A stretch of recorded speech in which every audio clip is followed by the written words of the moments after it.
வணக்கம் நண்பர்களே, வாழ்க வளமுடன் நலமுடன் வாழ்க வையகம். எல்லாரும் நல்லா இருக்கணும். முருகனோட அருளால எல்லாருக்கும் சகல சௌபாகியமும் கிடைக்கணும்னு வேண்டிக்கிறேன். இன்று ஒரு தகவல் சுதமா யூடியூப் சேனல்ல நாம தினம் ஒரு திருத்தலம்ன்ற ஒரு டாபிக்ல நாம சிந்தனை செஞ்சுக்கிட்டு இருக்கோம். அந்த வகையில நாம இன்னைக்கு பார்க்க போற திருத்தலம் வந்தாரை வாழ வைக்கும் வல்லக்கோட்டை முருகன் ஆலயம் மற்றும் அருணகிரிநாதர். இந்த கோவிலுக்கு 7 திருப்புகழும் ஏற்றிருக்கிறார்.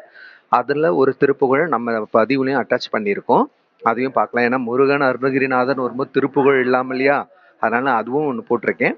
நீங்க அந்த கோவில் போனீங்கன்னா இப்பதான் இது திருச்செந்தூர் நடந்த அதே நாள் அன்னைக்கு தான் இங்கேயும் கும்பாபிஷேகம் நடந்தது. But time 9:10. ரொம்ப நல்லா அமைஞ்சது. ஒருவேளை நீங்க கும்பாபிஷேகத்துக்கு போகாம இருந்தீங்கன்னா இப்ப மண்டல பூஜை 48 நாள்ல கண்டிப்பா ஏதாவது ஒரு நாள்ல போயிட்டு வந்துருங்க. இந்த கதையை நம்ம பார்த்துருவோம். ஒரு தடவை நாரத மகரிஷி அவரோட இளஞ்சி மகாராஜா அரசவைக்கு போறாரு. ஆனா அவர் எழுந்து நின்று வணக்கம் சொல்லி அவருக்கு சரியான மரியாதை கொடுக்கல. அதனால கோச்சிக்கிட்டு அவர் என்ன பண்றாரு, அந்த நேரத்துல கோராசுரன்ற ஒரு அசுரன் எல்லா நாட்டையும் பிடுங்கி சண்டை போட்டுட்டு இருந்தான். அப்ப அவர்கிட்ட போய் உசுப்பேத்தி, நீ போய் இளஞ்சி மகாராஜனை உன்னால முடிஞ்சா ஜெயிச்சிட்டேன்னா நான் அப்பதான் உன்னை வீரன் ஒத்துக்குவேன்றாரு. அப்ப இந்த கோர அசுரனா என்ன பண்றாப்புலன்னா, நேரா இளஞ்சி மகாராஜிட்ட போயிட்டு போர் புரிய சொல்லி கேட்கறாங்க. போர் புரிஞ்சு கடைசியில் கோரன் ஜெயிச்சிடுறான். கோரன்ட்ட இளஞ்சி மகாராஜா மொத்த நாடு எல்லாரையும் ஹேண்ட் ஓவர் பண்ணிட்டு ஒப்படைச்சிட்டு அவர் பாட்டுன்னு கானகத்துக்கு போயிடுறாரு. கானகத்துக்கு போற வழியில அவரோட குலகுரு வசிஷ்ட மகர்ஷியை பாக்குறாரு. என்ன பண்றதுன்னு தெரியலன்னா அதே இடத்துக்கு நாரதரும் வராரு. நாரதர் அப்போ இவர் ஃபீல் பண்றாரு. நாரத மகரிஷிட்ட மன்னிப்பும் கேட்கிறாரு. நீங்க என்ன வந்தப்ப நான் உங்களை அவமதிச்சிட்டேன், அதனாலதான் எனக்கு ஆண்டவன் இப்படி ஒரு தண்டனை கொடுத்துட்டாரு. இதுல இருந்து எனக்கு விமோச்சனம் சொல்லுங்கன்னும் போது நாரதர் என்ன சொல்றா, நீ கானகத்துக்கு போய் துர்வாசர முனிவரை நீ பாரு, அப்ப பார்த்தனா உனக்கு இதுல இருந்து வெளிப்படுற விமோச்சனம் கிடைக்கும்னு சொல்லிட்டு நாரத மகரிஷி சொல்ல இவரும் கானகத்துக்கு போய் துர்வாச முனிவரை பாக்குறாரு. அப்ப துர்வாச முனிவர் ஒரு பாராயணம் சொல்றாரு. என்ன சொல்றாருன்னா, இந்த இளஞ்சி மரம், அதாவது அந்த இடத்துல பாதிரி மரத்தடி கீழே போய் நீ தவம் பண்ணு. அந்த இடத்துல முருகன் அருள் பாலிக்கிறாரு. அங்க போய் நீ தவம் பண்ணு, உன் தவத்தை மெச்சு முருகன் தான் இதுக்கு உனக்கு ஒரு நல்ல உபாயத்தை கொடுப்பாருன்னு சொல்ல அவரும் போய் அந்த மரத்தடி கீழே போய் தவம் பண்றாரு. கொஞ்ச காலத்துல முருகனும் அவருக்கு அருள் கொடுத்து என்ன பிரச்சனை எல்லாம் சொன்ன உடனே இப்ப போய் நீ அவன்கிட்ட சண்டை போடு, கண்டிப்பா நீ ஜெயிச்சிருவன்றாரு. இப்ப அவருக்கு நல்ல ஃபுல் பவர் ஏத்திக்கிட்டாரு. இப்ப போய் அவன்கிட்ட திருப்பி கோராசுரன்ட்ட போயிட்டு என்ன இப்பவா சண்டை போடு பார்க்கலான்னு சொல்லிட்டு சொல்றாரு. அப்ப திரும்ப சண்டையிட்டு அசுரனை மண்டியிட வச்சுட்டு ஜெயிச்சிடுறாரு நம்ம இளஞ்சி மகாராஜா. அப்ப பழைய நாடு எல்லாமே அந்த அசுரம் இவர்கிட்ட திருப்பி கொடுத்துடுறாரு. அந்த அவர் தவம் பண்ண இடம், முருகன் அருள் பாலிச்ச இடம் தான் இப்ப நாம வழிபட்டுக்கிட்டு இருக்கிற வல்லக்கோட்டை முருகன் கோவில். அதுதான் இன்னைக்கு நாம தரிசிட்டு இருக்கோம். துர்வாச முனிவர் சொன்ன பரிகாரம் என்னன்னா, வெள்ளிக்கிழமையில தொடர்ந்து முருகனை வழிபாட்டு பண்ணி அவரோட நாமத்தை சொல்லுன்னு சொன்னாரு. இவரும் அதுபடியே பண்ணாரு. அதனாலதான் அவருக்கு இழந்த செல்வங்கள் எல்லாமே திரும்ப கிடைச்சது. நாமளும் இந்த கோவிலுக்கு வெள்ளிக்கிழமை தொடர்ந்து வரும்போது ஒரு நெய் தீபம் போட்டு முருகரோட திருப்புகழோ பாராயணமோ ஏதாவது நீங்க பண்ணீங்கன்னா உங்களுக்கு நல்லது கிடைக்கும். அது மட்டும் இல்லாம இந்திரன்ட்ட கூட பிரகஸ்பதி மகரிஷி என்ன சொல்றாருன்னா, அவர் இந்திரன் கேட்கும்போது எனக்கு சிறந்த முருகத்தலத்தை சொல்லுங்கன்னும் போது அந்த பிரகஸ்பதி மகரிஷி வல்லக்கோட்டையில முருகன் அருள் பாலிச்சிட்டு இருக்காரு, அதுவே பூமியில சிறந்த தலம் சொல்ல அங்க போயிட்டு அவரை போய் வழிபடுறாரு. ஆனா வழிபடுறதுக்கு அங்க தீர்த்தமோ இல்லை எதுவுமே இல்லைன்னு சொல்லிட்டு அவர் என்ன பண்றாருன்னா, தன்னோட வஜ்ராயுதம் இருக்கு இல்லையா, இந்திரன் வஜ்ராயுதம் வச்சிருப்பாரு. வஜ்ராயுதத்தால ஒரு தீர்த்தத்தை உண்டு பண்றார். அந்த தீர்த்தத்துக்கு பேர் இப்பவும் வஜ்ர தீர்த்தம் தான் அந்த கோவில்லே போட்டிருக்கோம். நீங்க போய் பாத்தீங்கன்னா தெரியும். ஸோ அந்த அந்த வஜ்ரதீர்த்தம் நல்ல பெருசா நல்லா இருக்கு. அது இன்னும் கொஞ்சம் நல்லா மெயின்டைன் பண்ணா நல்லா இருக்கும். இப்போ இந்த கோவில் இதுதான், இது நல்லா அழகா இவ்வளவு பண்ணியிருக்காங்க. ஆனா அந்த கோவில் திருத்தத்தை கொஞ்சம் சரியா பராமரிக்கல. கொஞ்சம் சரி பண்ணா நல்லா இருக்கும். அப்ப அந்த தீர்த்தத்துல இருந்து எடுத்துக்கிற பூக்கள் தண்ணியை வச்சு முருகப்பெருமானுக்கு அபிஷேகம் பண்ணி ஆராதனை பண்றாரு. அதுல மனம் குளிர்ந்த முருகப்பெருமான் இந்திராணியை திருமணம் செஞ்சு வைக்கிறாங்க. அவரோட ஆசையினால திருமணமும் நல்லபடியா நடக்குது. அதுக்கப்புறம் அருணகிரிநாதர் எப்படி இந்த திருத்தலத்துக்கு வராருன்னா, அவர் ஆக்சுவலா திருப்போரூர் முருகர் கோயிலுக்கு போயிட்டு வேண்டிக்கிட்டு அங்கேயே தங்குறாரு. அங்க தங்கும்போது ஆனா அவரோட பிளான் என்னன்னா, திருப்போரூர் முடிச்சு நேரா திருத்தணி போற பிளான் தான், வல்லக்கோட்டை பிளானே கிடையாது. ஆனா முருகர் அவரோட கனவுல நீ எப்படி என்ன பார்க்காம திருத்தணிக்கு போகலாம், கோடை நகர் மறந்தனியேன்னு சொல்லிட்டு கனவுல சொல்றாரு. அப்ப இது கோடை நகர்னு அழைக்கப்பட்டது. அப்ப அருணகிரிநாதர் பண்ண தவிர, ஐயோ நாம முருகர் இந்த இடத்துல இருக்காரு, இங்க நம்ம பார்க்காம போறோமே இந்த தலத்துக்கு முருகனை பாராயணம் பண்ணி இது பண்ணிட்டு இங்க அவருக்கு வந்து 7 திருப்புகழை வந்து ஏற்றிருக்கிறாரு. அதுல ஒரு திருப்புகழை நம்ம பதிவிலே நான் அட்டாச் பண்ணியிருக்கேன். ஏன்னா கோவில் முருகர் அருணகிரிநாதனும் திருப்புகழ் இல்லாம இருக்குன்னா அது சரி கிடையாது. அப்புறம் வந்து ஸ்ரீ வள்ளி தேவானை வந்து காட்சி தராங்க. எப்பவுமே வந்து முருகருக்கு வந்து பாத்தீங்கன்னாக்கா நவ வீரர்கள் பேரு. எல்லா போருக்கோ இல்ல படைக்குன்னா இவங்க தான் கூட இருப்பாங்க. இவங்கள்ல இருந்து நிறைய லட்சம் மக்கள் நவ வீரர்கள் இருக்கிறதா வந்து ஒரு வரலாறே இருக்கு. அது உங்களுக்கு தெரியும். நீங்க போய் பார்த்தீங்கன்னா முருகருக்கு நவ வீரர்கள் என்னன்றது. ஸோ இப்போ வந்து இது வந்து இப்போ ரீசெண்டாக எடுத்த வீடியோ தான். கோயிலுக்கு வந்து அபிஷேகம், அதாவது கும்பாபிஷேகம் அன்னைக்கு போகாதவங்க யாராவது இருந்தால் இப்போ மண்டல பூஜை நடந்துகிட்டு இருக்கு 48 நாள். கண்டிப்பாக போங்க.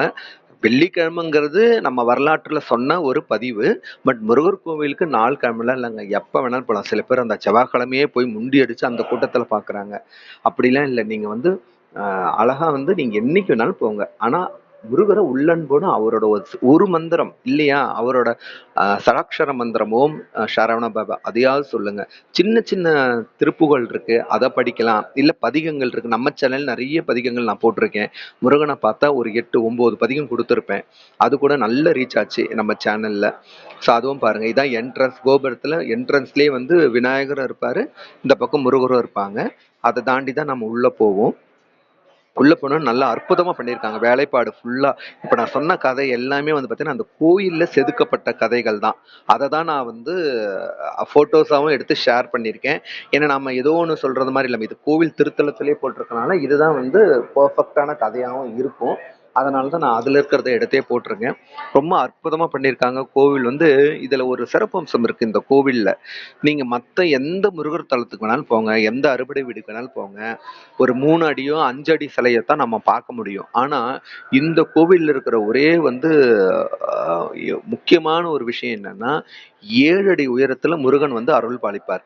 அதாவது மூலவர், நான் சொல்றது வெளியில எல்லாம் எவ்வளவு வேணாலும் செல வேணாலும் வச்சிருக்கலாம்.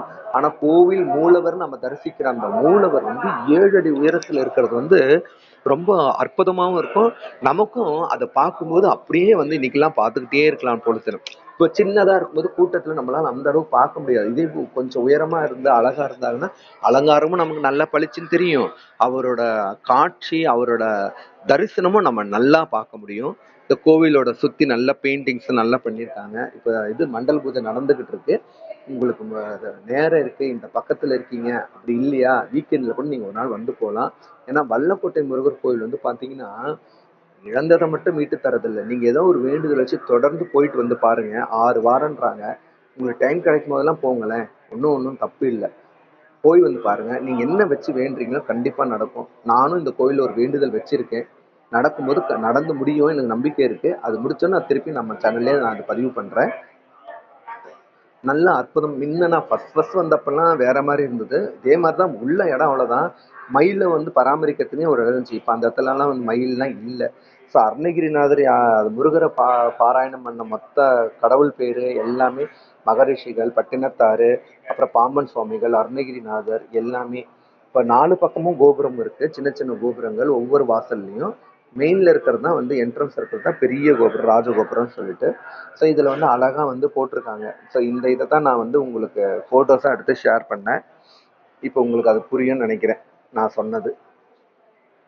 ஸோ இதுல ஏதாவது நான் போட்டிருக்கேன். நீங்க வந்து முருகரை இப்போ வழிபாடு பண்றோம், பாராயணம் பண்றோம்னா எந்த ஒரு கடவுளுக்கும் அவருக்கு உண்டான ஒரு மந்திரங்களை தெரிஞ்சு வச்சுங்க. கண்டிப்பா ஒவ்வொரு கடவுளுக்கும் வந்து காயத்ரி மந்திரம் இருக்கு, மூல மந்திரங்கள் இருக்கு. அதெல்லாம் பாராயணம் பண்ணுங்க. ஓம் சரவண பவன்ற ஒரு சக்தி வாய்ந்த மந்திரம் இருக்கு, அதை நீங்க பாராயணம் பண்ணலாம். அந்த கடவுளோட உங்களுக்கு தெரிஞ்ச ஒரு மந்திரமோ இல்ல நாமத்தையோ சொல்லி வழிபடுங்க.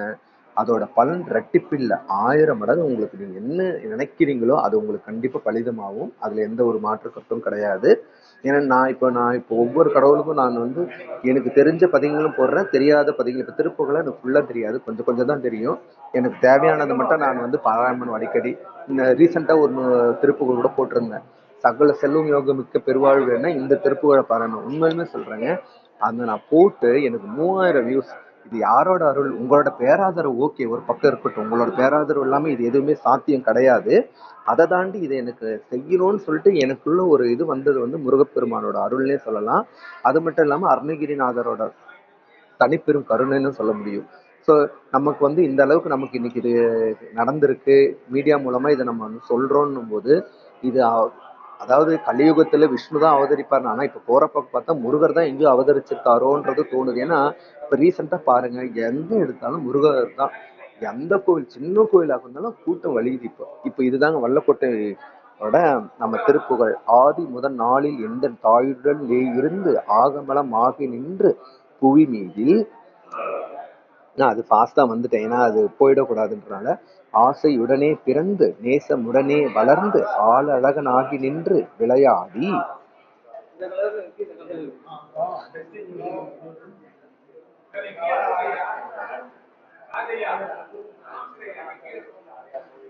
பூதலம் எல்லாம் அலைந்து மாதருடனே கலந்து பூமிதனில் வேணும் என்று பொருள் தேடி. எவ்வளவு அழகா பாடியிருக்காரு பாருங்க.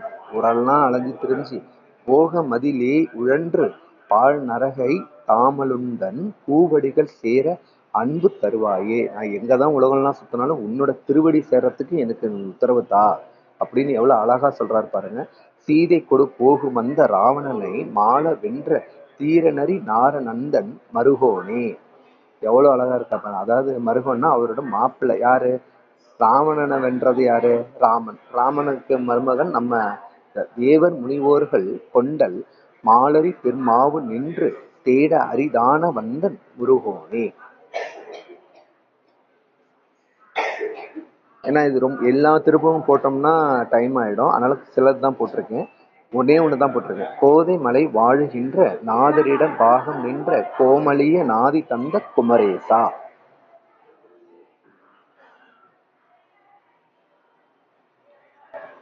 7 திருப்புகழ் இருக்கு.